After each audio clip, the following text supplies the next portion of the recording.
Subscribe करिए हमारा channel crazy GK trick और लेटेस्ट वीडियो नोटिफिकेशंस के लिए इस बेल आइकन को दबाएं।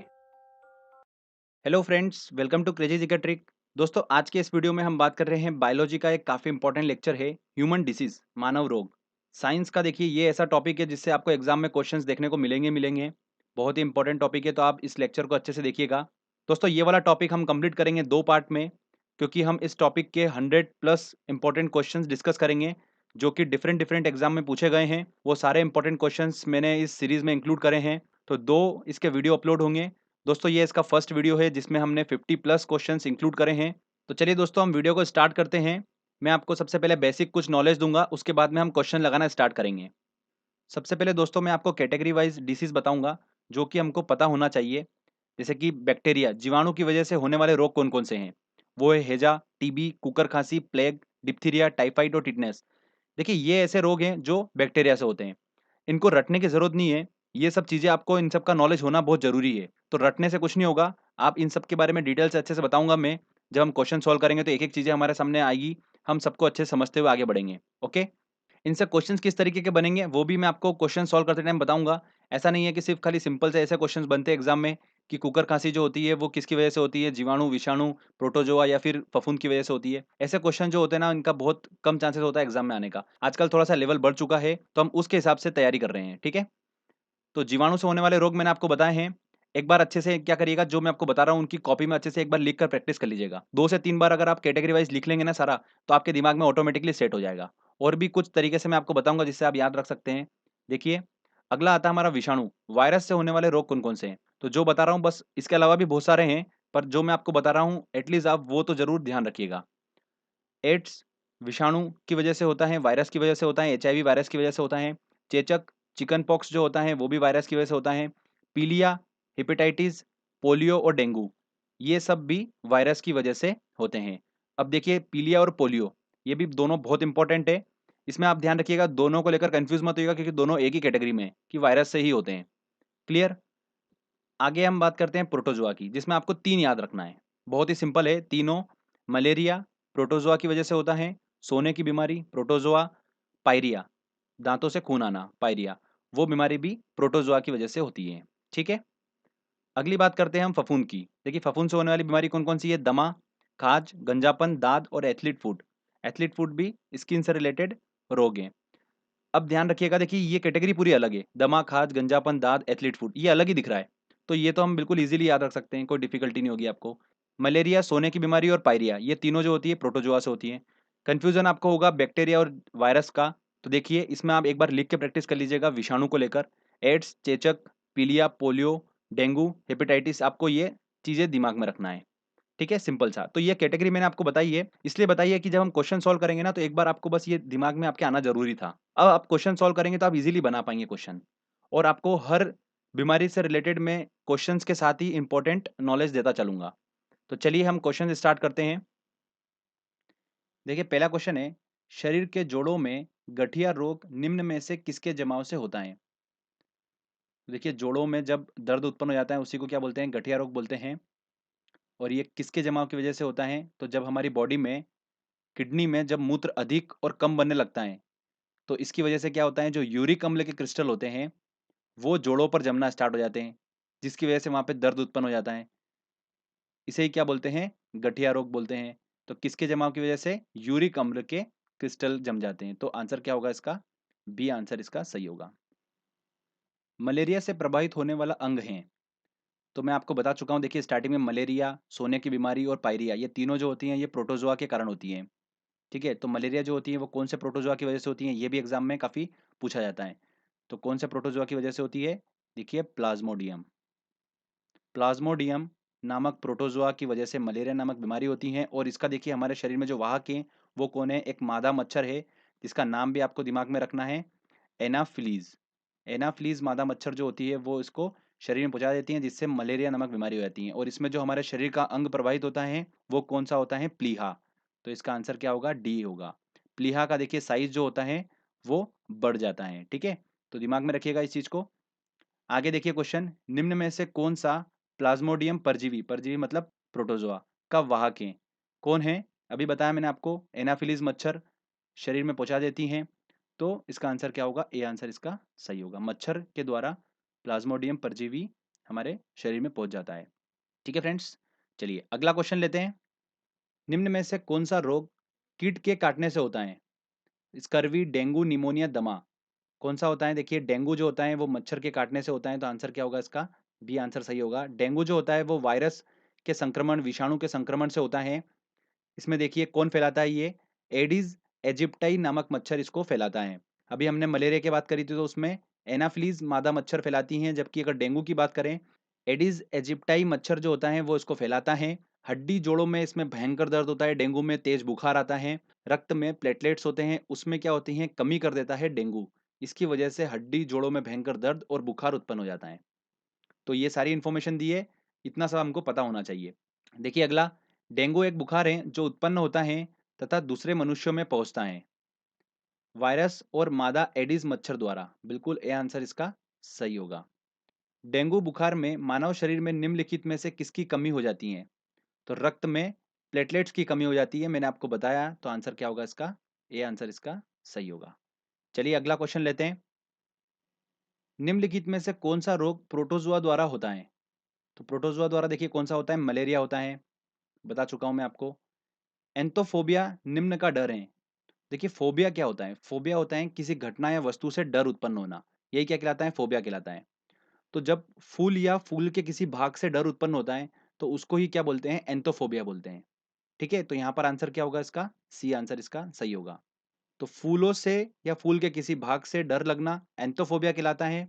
अगर हम ऊंचाई की बात करें कि ऊंचाई से अगर किसी को डर लगता है तो उसको क्या बोलते हैं?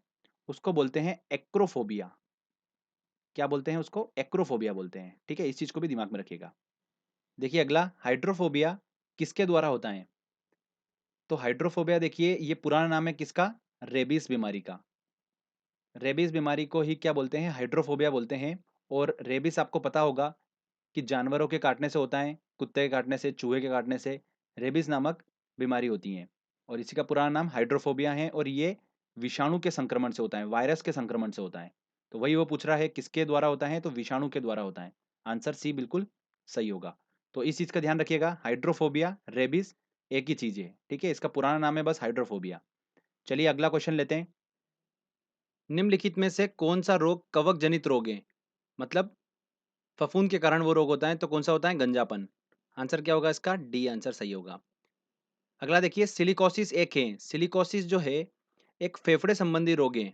इसमें देखिए क्या होता है, धूल के कणों में उपस्थित सिलिका जो होता है वो सांस के साथ में मनुष्य के फेफड़ों तक पहुंच जाती है, और सिलिका के लगातार फेफड़ों तक पहुंचने से ये बीमारी हो जाती है।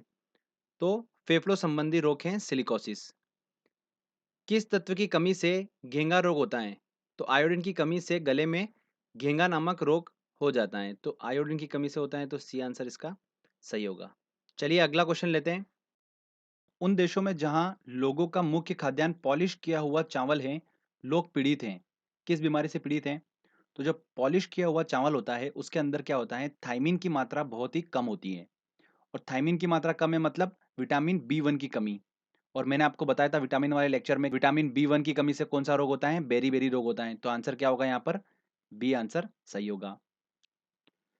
बीमारी पता करने के यंत्र एमआरआई का मतलब होता है? तो देखिए यहाँ पर तो ये सिंपली फुल फॉर्म पूछ रहा है। तो एमआरआई का फुल फॉर्म होता है मैग्नेटिक रिजोनेंस इमेजिंग, मतलब चुंबकीय रिजोनेंस चित्रीकरण। तो यहाँ पर आंसर क्या होगा इसका? सी आंसर सही होगा। हो सकता है आने वाले एग्जाम में ऐसा भी पूछे कि इसका वर्क क्या होता है, तो वो भी समझना जरूरी है। तो फ्रेंड्स एमआरआई में क्या होता है? रेडियो तरंगों और चुंबकीय क्षेत्र मतलब रेडियो वेव और मैग्नेटिक फील्ड का यूज कर कर शरीर के भीतरी अंगों की तस्वीर ली जाती है एमआरआई में। ठीक है, और बीमारी का पता लगाया जाता है। तो इस चीज का आपको दिमाग में रखना है कि एमआरआई का वर्क क्या होता है। शरीर के भीतरी अंगों की तस्वीर ली जाती है एमआरआई के द्वारा। अब देखिए अगला क्वेश्चन, वेरी इंपॉर्टेंट क्वेश्चन है ये, और काफी एग्जाम्स में पूछा गया है। ठीक है, लास्ट 2-3 साल से तो पूछ ही रहे हैं एग्जाम में इसको। बीएमडी परीक्षण किया जाता है पहचान करने के लिए। तो देखिए बीएमडी का फुल फॉर्म जो होता है वो होता है बोन मिनरल डेंसिटी टेस्ट। क्या होता है? Bone mineral density test. तो बोन मिनरल डेंसिटी टेस्ट से आपको समझ में आ रहा होगा कहीं ना कहीं रिलेट कर रहा है हड्डी से ये। और डेंगू, मलेरिया और एड्स ये तो हड्डी से कोई रिलेशन रखते ही नहीं है। तो बचा हुआ ऑप्शन कौन सा है? ऑस्टियोपोरोसिस बचा हुआ है। तो ऑस्टियोपोरोसिस जो रोग होता है ना, ये हड्डी का ही एक रोग होता है जिसमें फ्रैक्चर का खतरा बढ़ जाता है। और इसी के लिए क्या किया जाता है, बीएमडी परीक्षण किया जाता है, बोन मिनरल डेंसिटी टेस्ट। ठीक है, तो आपको इसको ध्यान रखना है अच्छे से। चलिए अगला क्वेश्चन लेते हैं, इसका आंसर तो सी हो गया। देखिए उसने क्या पूछा है, बीएमडी का परीक्षण का पूर्ण रूप क्या है, फुल फॉर्म क्या है बीएमडी का, तो बॉन मिनरल डेंसिटी, मैंने आपको बताया था, तो इसका आंसर क्या होगा, बी आंसर इसका सही होगा। जो मनुष्य यह नहीं समझ पाता कि कब उसे भोजन करना रोक देना चाहिए वह पीड़ित है, कौन सी बीमारी से पीड़ित है, तो यूपीपीसीएस पिछले साल का क्वेश्चन है ये वाला। तो व्यक्ति जो होता है जब बुलिमिया नामक रोग से ग्रसित हो जाता है, बुलिमिया, तब बहुत कम समय में वो बहुत अधिक भोजन करता है, तो वही पूछ रहा है वो। तो इसका आंसर क्या होगा, ए आंसर इसका सही होगा, बुलिमिया। बुलिमिया रोग में मनुष्य को समझ में नहीं आता है कि उसको कितना भोजन खाना चाहिए, कितना नहीं खाना चाहिए, बस वो खाता जाता है उसमें। अगला देखिए, शरीर में किस स्थिति को कैंसर कहते हैं, इस चीज को समझना बहुत जरूरी है। देखिए कैंसर की कंडीशन में होता क्या है, हमारी पूरी बॉडी जो है वो सेल्स कोशिकाओं से मिलकर बनी है, और कोशिकाओं को किस चीज की जरूरत होती है, पोषक पदार्थों की, कार्बोहाइड्रेट, वसा, प्रोटीन, इन सब की जरूरत होती है कोशिकाओं को। तो कैंसर की कंडीशन में होता क्या है, जो सेल्स होती है उनका क्या होता है, अनकंट्रोल्ड मल्टीप्लिकेशन हो जाता है, अनियंत्रित बहुगुणन हो जाता है उनका। मतलब सेल जो होती है वो अनियंत्रित तरीके से बढ़ने लग जाती हैं। अगर वो बढ़ने लगेगी तो उसको पोषक पदार्थ भी अधिक लगेंगे। तो क्या होता है, जो अनियंत्रित बहुगुणन वाली सेल्स होती है, अनकंट्रोल मल्टीप्लिकेशन सेल्स होती है, ये क्या करती है, पोषक पदार्थों का बहुत अधिक खपत करने लगती है। तो जो स्वस्थ कोशिका है हमारी बॉडी में, स्वस्थ सेल है, उनको पोषक पदार्थ की पूर्ति नहीं हो पाती है, और वो धीरे धीरे क्या होती है, नष्ट हो जाती है। जिससे क्या होता है, इंसान धीरे धीरे धीरे मरने की कगार पे आ जाता है और फाइनली उसकी मृत्यु हो जाती है। तो ये आपको समझ में आया होगा कैंसर में कंडीशन में होता क्या है। अब देखिए ऑप्शन, स्वस्थ सेलों का बनना बंद होना जिससे क्रमशः मृत्यु हो जाती है, तो स्वस्थ सेलों का बनना, ये तो कहीं बात समझ में बिल्कुल भी नहीं आती है। सी वाला ऑप्शन देखिए, सेलों का अनियंत्रण बहुगुणन, अनकंट्रोल मल्टीप्लिकेशन होता है, ठीक है, अनकंट्रोल तरीके से बढ़ती हैं, जिससे स्वस्थ सेलों का दम घुटने लगता है, बिल्कुल उनको पोषक पदार्थ ही नहीं मिल पाते हैं, अंततः मृत्यु हो जाती है। बिल्कुल सी आंसर इसका सही होगा। तो आपको समझ में आया होगा कि कैंसर की कंडीशन में एग्जैक्टली में बॉडी के अंदर होता क्या है, तो आपको ये चीज़ क्लियर हुई है कि अच्छे से। हो सकता है आने वाले एग्जाम्स में क्वेश्चंस बने इससे, तो आपको पूरा समझ में आ चुका है, आप कोई भी क्वेश्चन सॉल्व कर पाएंगे इसका। चलिए अगला क्वेश्चन लेते हैं। यदि कोई मानवीय रोग विश्व के वृहद क्षेत्र में फैलता है तो उसे क्या कहते हैं, तो जब कोई रोग किसी विशेष क्षेत्र में विद्यमान होता है, किसी क्षेत्र में कोई रोग विद्यमान है तो उसको क्या बोलते हैं, एंडेमिक बोलते हैं। क्या बोलते हैं उसको, एंडेमिक बोलते हैं। और जब कोई रोग थोड़े समय में तेजी से फैल जाता है तो उसको बोलते हैं एपिडेमिक। थोड़े समय में तेजी से फैल गया उसको एपिडेमिक बोलते हैं, और जो फैला है ये अगर पूरे विश्व स्तर पर फैल जाता है तो उसको क्या बोलते हैं, पेडेमिक बोलते हैं। तो आंसर क्या होगा इसका, ए आंसर सही होगा। किसी रोग का थोड़े समय में विश्व स्तर पर फैलना पेडेमिक कहलाता है। यही पूछा उसने, मानवीय रोग विश्व वृहद क्षेत्र में फैलता है उसे क्या कहते हैं, पेडेमिक बोलते हैं। अगला देखिए, डीपीटी का टीका निम्न में से किससे सुरक्षा हेतु दिया जाता है, तो डीपीटी का टीका दिया जाता है डिप्थीरिया, कुकर खांसी, टिटनेस, इनसे सुरक्षा हेतु दिया जाता है डीपीटी का टीका। तो आंसर क्या होगा इसका, सी आंसर होगा। डीपीटी का टीका निम्न में से किसके काम नहीं आता है, डिप्थीरिया, पोलियो, काली खांसी, टिटनेस, तो पोलियो के काम बिल्कुल भी नहीं आएगा। पोलियो जो बीमारी होती है वो वायरस के संक्रमण के कारण होती है, डिप्थीरिया, काली खांसी, टिटनेस जो होती है ये बैक्टीरिया के संक्रमण से होती है, इसीलिए डीपीटी का टीका दिया जाता है।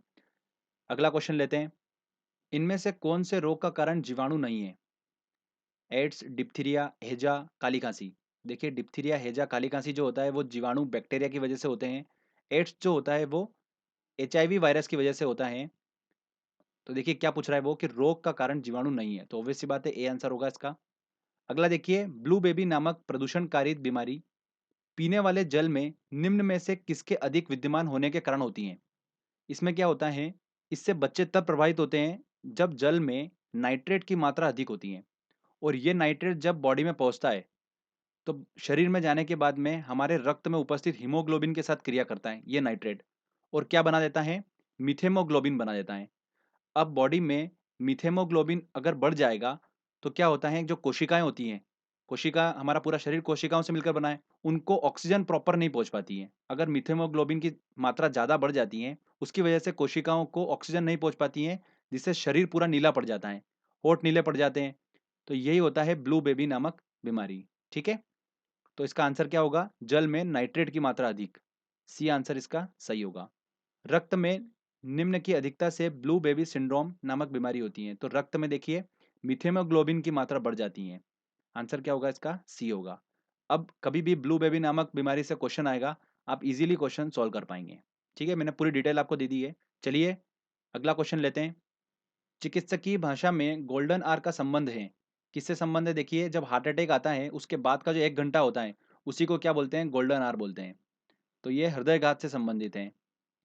बीटा ब्लॉकर एक औषधि है बचाने हेतु, हार्ट अटैक से बचने हेतु यूज की जाती है औषधि बीटा ब्लॉकर।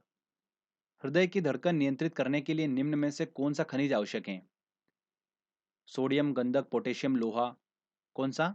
पोटेशियम बहुत जरूरी होता है हृदय की धड़कन को नियंत्रित करने के लिए। और देखिए ये पोटेशियम जो होता है ये इसके स्रोत क्या क्या हैं? मांस, मछली, अनाज, फल, सब्जियां, ये सब पोटेशियम के अच्छे स्रोत हैं। और पोटेशियम बहुत ज़रूरी होता है हमारी बॉडी में, हड्डी के विकास के लिए बहुत ज़रूरी होता है। अगर इसकी कमी हो जाती है पोटेशियम की, तो लो ब्लड प्रेशर, लो बीपी की बीमारी हो जाती है। तो बोलते हैं ना कि बीपी लो हो गया, तो वो पोटेशियम की कमी की वजह से होता है। इसलिए अच्छे से फल सब्जी वगैरह खाना चाहिए। चलिए अगला क्वेश्चन लेते हैं। निम्नलिखित में से कौन सा पोटेशियम अल्पता से संबंध है? तो देखिए निम्न रक्तचाप, low blood pressure. B answer सही होगा। देखिए कितनी बार क्वेश्चन पूछा गया ये वाला। यदि मूत्र में एल्बुमिन आ रहा है तो ऐसे में व्यक्ति के निम्न में से किस अंग के फेल हो जाने से पीड़ित होने की संभावना होती है? तो अगर मूत्र में एल्बुमिन जो कि एक बहुत ही विषैला पदार्थ होता है अगर वो आ रहा है तो किडनी के फेल होने की संभावना बढ़ जाती है। लंबे समय तक उपवास रखने का सर्वाधिक प्रभाव शरीर के किस अंग पर पड़ता है? तो गुर्दे पर सबसे ज्यादा इसका प्रभाव पड़ता है उपवास रखने से। ठीक है, चलिए अगला क्वेश्चन लेते हैं। देखिए अगला क्वेश्चन, ट्यूमर की पहचान हेतु प्रयुक्त रेडियोधर्मी समस्थानिक है। रेडियोधर्मी समस्थानिक जो है ये मेडिकल फील्ड में देखिए काफी यूज होते हैं, इनसे एग्जाम में क्वेश्चंस काफी बनते हैं। तो ध्यान से सुनिएगा जो आपको बता रहा हूं मैं, हो सकता है कि आपको इनमें से एग्जाम में क्वेश्चन देखने को मिले। आयोडीन 131 इसका यूज किया जाता है थायराइड ग्रंथि की सक्रियता के लिए। कोबोल 60, कोबोल 60 जो है वो रक्त कैंसर, ल्यूकेमिया बीमारी की रोकथाम के लिए प्रयोग किया जाता है कोबोल 60। ठीक है, जो कि गामा किरण उत्सर्जित करता है ये कोबोल 60। ऑर्सेनिक 74, ऑर्सेनिक 74 जो होता है ये ट्यूमर की पहचान करने के लिए रेडियोधर्मी समस्थानिक प्रयोग किया जाता है। ठीक है, तो इसका आंसर क्या होगा? सी आंसर होगा।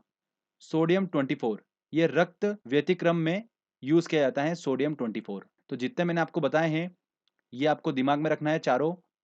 ऐसा नहीं कि इसका आंसर ऑर्सेनिक 74 है तो बस आप ये दिमाग में रखेंगे, आपको चारों पता होना चाहिए, किसी से भी क्वेश्चन पूछा जा सकता है।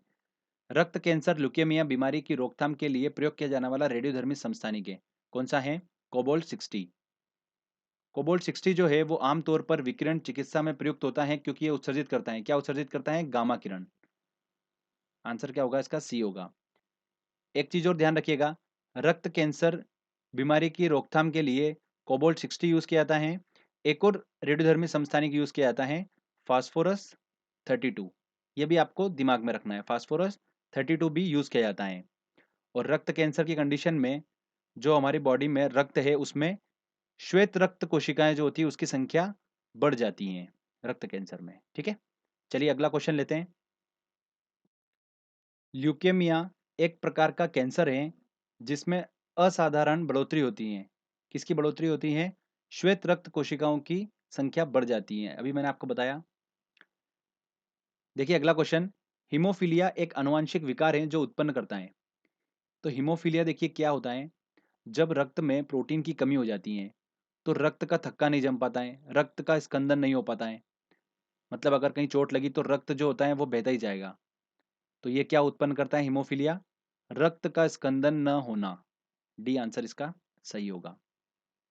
अगला देखिए, एल्जाइमर रोग में मानव शरीर का कौन सा अंग प्रभावित होता है? तो एल्जाइमर में देखिए मनुष्य की याद रखने की क्षमता जो होती है वो एकदम से कम हो जाती है। और ये रोग जो होता है ना ये 48 से 65 वर्षों में ये रोग देखने को मिलता है, एल्जाइमर। और ये मस्तिष्क के संबंधित हैं, याद रखने की क्षमता कम हो जाती है इसमें। बी आंसर इसका सही होगा। नेक्स्ट क्वेश्चन लेते हैं। मनुष्य के अंगों में कौन सा एक हानिकारक विकिरणों रेडिएशन से सर्वाधिक सुप्रभावी हैं। तो सबसे ज़्यादा जो इफ़ेक्ट पड़ता है रेडिएशन का, सबसे ज़्यादा आँख पे पड़ता है, ठीक है? तो आंसर क्या होगा इसका? ए आंसर सही होगा। देखिए अगला क्वेश्चन, पोलियो का वायरस शरीर में प्रवेश करता है, किस कारण से करता है? देखिए मच्छर काटने से, दूषित भोजन तथा जल से, थूक से, कुत्ते के काटने से। तो पोलियो के बारे में देखिए अच्छे से डिटेल में आपको बताता हूँ मैं, कभी भी क्वेश्चन आएगा तो आपका हमेशा सही होगा। पोलियो एक संक्रामक रोग है जो कि पोलियोमाइलाइटिस नामक वायरस की वजह से होता है, और ये वायरस शरीर में देखिए कहाँ से प्रवेश करता है? दूषित भोजन और जल द्वारा। तो यहाँ पर देखिए क्या पूछ रहा है, वो पोलियो का वायरस शरीर में प्रवेश करता है, दूषित भोजन तथा जल से शरीर में प्रवेश करता है। और ये जब शरीर में जाता है तो हमारे शरीर के कौन से अंग को प्रभावित करता है? तो नर्वस सिस्टम जो होता है, तंत्रिका तंत्र, उसको प्रभावित करता है।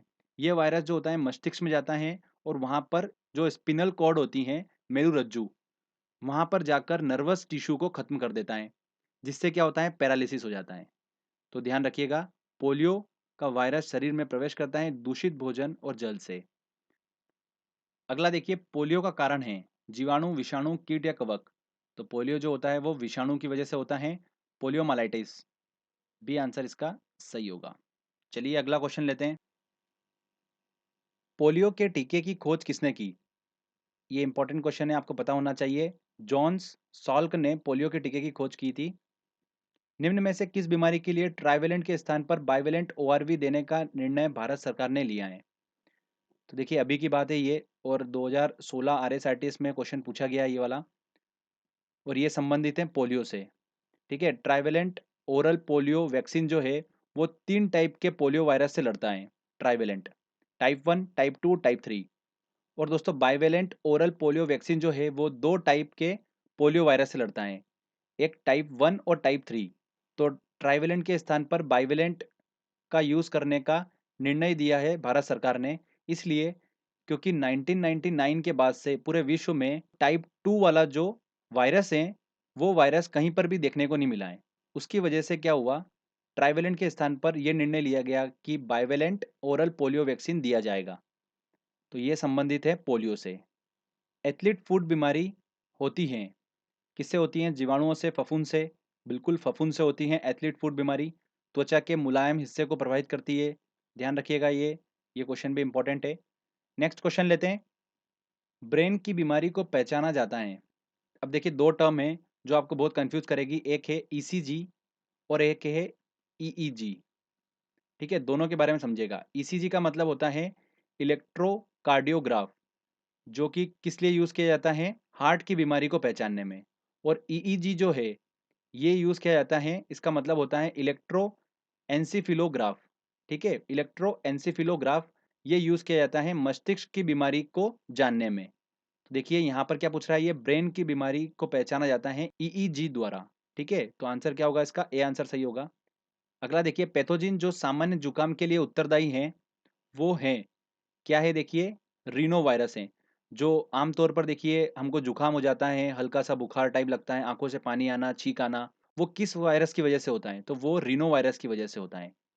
नेक्स्ट क्वेश्चन देखिए, डाउन सिंड्रोम एक जेनेटिक डिसऑर्डर है जो होता है, किस वजह से होता है? जब गुणसूत्रों की संख्या में परिवर्तन हो जाता है, उसके कारण से डाउन सिंड्रोम नामक विकार उत्पन्न हो जाता है, डिसऑर्डर उत्पन्न हो जाता है। तो इसका आंसर क्या होगा? ए आंसर है। नेक्स्ट क्वेश्चन लेते हैं। हेपेटाइटिस रोग से मनुष्य शरीर का सीधा प्रभावित होने वाला अंग है। इंपॉर्टेंट क्वेश्चन है, हो सकता है एग्जाम में बने। हेपेटाइटिस रोग जो होता है किस वायरस की वजह से होता है? एच बी वी वायरस की वजह से होता है, hepatitis B virus. Hepatitis B virus की वजह से हेपेटाइटिस रोग हो जाता है, जिसमें लीवर में जलन और सूजन पैदा हो जाती है। तो ये लीवर से संबंधित है, यकृत से। ये आंसर सही होगा। निम्नलिखित में से कौन सा रोग एक वायरस द्वारा होता है? डिप्थीरिया, मलेरिया, हैजा या हेपेटाइटिस? तो डिप्थीरिया, मलेरिया, हैजा, मलेरिया तो संबंधित है प्रोटोजोआ से, डिप्थीरिया हैजा जो है वो बैक्टीरिया से संबंधित है, और हेपेटाइटिस जो है वो वायरस से संबंधित है। तो आंसर क्या होगा इसका? डी आंसर सही होगा। निम्न में से कौन संक्रमित मच्छर के काटने से नहीं होता है?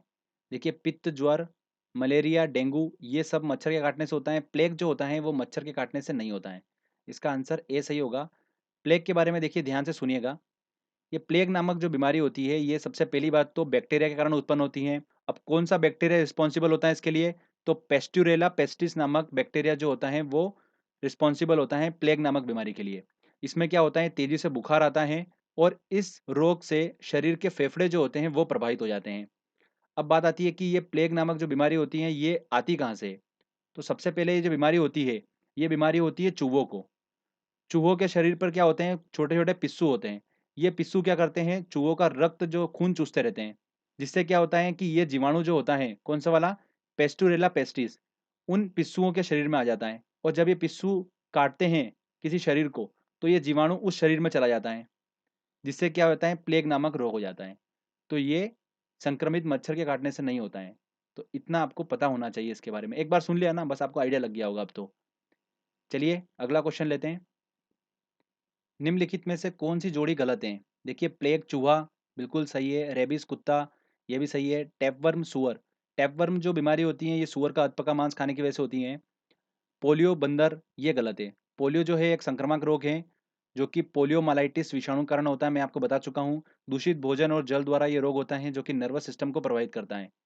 तो ये बंदर वाला तो सिस्टम पूरा गलत है, तो डी आंसर सही होगा इसका। बच्चों में प्रोटीन की न्यूनता के कारण जो रोग उत्पन्न होता है वह है, तो देखिए भारत में भुखमरी बहुत ज़्यादा है। इसकी वजह से देखिए यहाँ पर ये रोग जो होता है बहुत ज़्यादा देखने को मिलता है, कौन सा? मेरास्मस। ये मेरास्मस रोग जो होता है ये प्रोटीन की कमी के कारण उत्पन्न होता है और ये बच्चों में बहुत ज़्यादा देखने को मिलता है। तो यहाँ पर आंसर क्या होगा? ए आंसर सही होगा। इंपॉर्टेंट क्वेश्चन है, देखिए ये यूपीपीसीएस 2013 क्वेश्चन पूछा गया था। चलिए अगला क्वेश्चन लेते हैं। देखिए सूची 1 को सूची 2 से सुमेलित कीजिए। देखिए यहाँ पर मलेरिया, मलेरिया जो होता है वो प्रोटोजोआ के द्वारा होता है। पोलियो जो है वो वायरस के द्वारा, 3 होगा। दाँत जो होगा वो कवक के द्वारा और तपेदिक जो होगा वो बैक्टीरिया के द्वारा। तो बस ऑप्शन देख लीजिए, ए का फोर्थ वाले देखिए यहाँ पर 2 दिख रहे हैं हमको। डी का 1 देखिए ए वाला हो। तो आंसर क्या होगा? ए आंसर इसका सही होगा। तो फ्रेंड्स देखिए ये हमारा जो था, ये हमारा पहला पार्ट है। ह्यूमन डिसीज़ का पहला पार्ट हमारा कंप्लीट हुआ जिसमें हमने 51 क्वेश्चंस इंपॉर्टेंट कंप्लीट करे हैं। अभी बहुत सारे डिसीज़ बाकी है, जैसे एड्स के बारे में आपको मैं अच्छे से डिटेल में बताऊँगा क्योंकि काफ़ी क्वेश्चंस बनते हैं वहाँ पर। चिकनगुनिया से रिलेटेड क्वेश्चंस भी एग्ज़ाम में देखने को मिल रहे हैं, तो वो भी मैं आपको अच्छे से बताऊँगा। वो सारा हम कवर करेंगे पार्ट 2 में। पार्ट 2 में भी दोस्तों 50 प्लस समथिंग क्वेश्चंस है, इसके अभी बाकी है। अच्छे-अच्छे क्वेश्चंस अभी बाकी है इसके, तो वो हम पार्ट 2 में कंप्लीट करेंगे। अब इसका आप क्या करिए, एक बार अच्छे से आपने समझ ही लिया है, खुद से एक बार टेस्ट लगाइए। टेस्ट की लिंक जो है वो मैंने डिस्क्रिप्शन में दे रखी है। आप वहाँ से इसका टेस्ट लगाइए। एक बार टेस्ट लगाएँगे आपकी प्रैक्टिस अच्छे से हो जाएगी और जब भी आप एग्ज़ाम में जाएँ, तो इसका टेस्ट ज़रूर लगा के जाएँ। जिससे क्या होगा, क्योंकि इस टॉपिक से क्वेश्चन्स आपको देखने को मिलेगा ही मिलेगा एग्ज़ाम में। चाहे आप एमपीपीएससी पकड़ लो, यूपीपीसीएस पकड़ लो, एसएससी पकड़ लो, कोई भी एग्ज़ाम ले लो आप। आपको इस टॉपिक से एग्ज़ाम में क्वेश्चन्स देखने को मिलेगा ही मिलेगा। तो फ्रेंड्स आई होप आपको ये फर्स्ट पार्ट अच्छा लगा होगा। तो जल्दी ही मैं 7 दिन के अंदर इसका सेकंड पार्ट भी अपलोड कर दूँगा। ठीक है? तो फ्रेंड्स अच्छे से मेहनत करते रहिए, सफलता आपको ज़रूर मिलेगी। अगर दोस्तों आपको ये मेहनत अच्छी लगी है तो प्लीज़ वीडियो को लाइक करिए, शेयर करिए और कमेंट करके बताइए वीडियो कैसा लगा। अगर दोस्तों आपने अभी तक चैनल को सब्सक्राइब नहीं करा है तो प्लीज़ सब्सक्राइब भी कर लीजिए क्योंकि इस तरीके के जब भी वीडियो मैं अपलोड करूँगा आपको उसका बेनिफिट मिलता रहेगा। तो फ्रेंड्स मिलते हैं अगले वीडियो में। जय हिंद, जय भारत।